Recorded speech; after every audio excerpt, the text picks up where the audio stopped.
Hello friends, cinema 777 ಚಾನಲ್ಗೆ ಸ್ವಾಗತ. ಇವತ್ತಿನ ವಿಡಿಯೋದಲ್ಲಿ ಕೆಲವು ಸಿನಿಮಾದ ಅಪ್ಡೇಟ್ಸ್ಗಳ ಬಗ್ಗೆ ತಿಳಿಸ್ಕೊಡ್ತೀನಿ.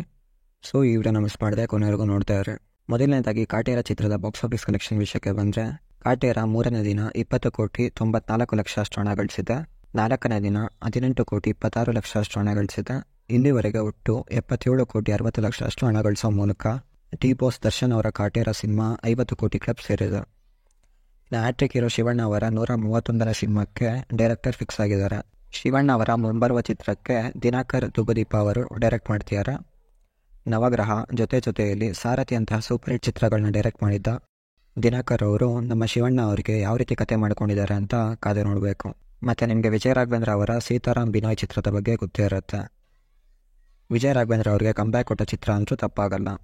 ಈಗ ಆ ಚಿತ್ರತಂಡದಿಂದ 2ನೇ ಮೂವಿ ಮಾಡಿಕೊಟ್ಟಿದ್ದಾರೆ. ಚಿತ್ರಕ್ಕೆ ಕೇಸ್ ಆಫ್ ಕೊಂಡಾಣ ಅಂತ ಹೆಸರಿಟ್ಟಿದ್ದಾರೆ. ಸೊ ಇದಾಗಿತ್ತು ಇವತ್ತಿನ ವಿಡಿಯೋ. ಈ ವಿಡಿಯೋ ನಿಮಗೆ ಇಷ್ಟ ಆಗಿದರೆ ಈ ವಿಡಿಯೋನ ಲೈಕ್ ಮಾಡಿ, ಹಾಗೆ ನಮ್ಮ ಚಾನಲ್ನ ಸಬ್ಸ್ಕ್ರೈಬ್ ಮಾಡ್ಕೊಳ್ಳಿ. Thank you.